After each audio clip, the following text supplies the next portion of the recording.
The Nazis had a plan to drain the entire Mediterranean Sea. Yes, drain it. And that wasn't even their craziest idea.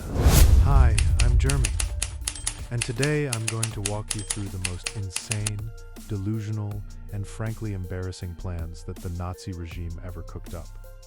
Some of these are terrifying, some are almost funny.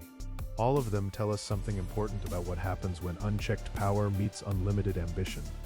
The Nazi regime lasted just 12 years, from 1933 to 1945. But in that time, they produced an almost incomprehensible volume of megalomaniacal plans. 6 of them stand out as the most jaw-dropping. Let's start with Plan 1, Welthauptstadt Germania. Hitler didn't just want to win the war, he wanted to rebuild Berlin from scratch as the capital of the entire world. The architect Albert Speer was tasked with designing this new city.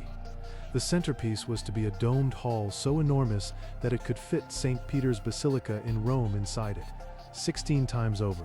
The main boulevard, called the Prachtstrasse or Avenue of Splendors, would have been 5 kilometers long and 120 meters wide. For comparison, the Champs-Élysées in Paris is 70 meters wide. This was nearly double. The Volkshalle, the People's Hall, would have been 290 meters tall. The Statue of Liberty is 93 meters.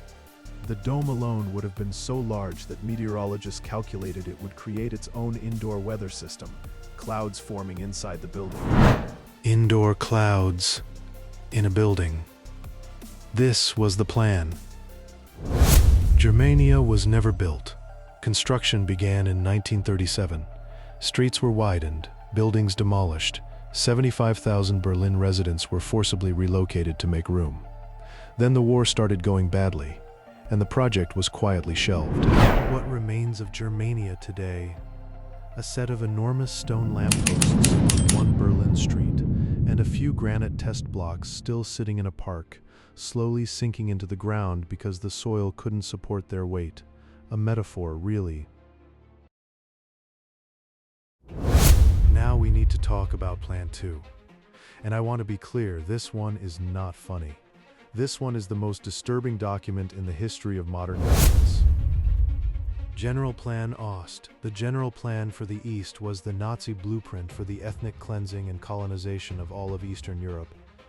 Conceived in 1941, it called for the removal or extermination of 80 to 85% of the Polish population.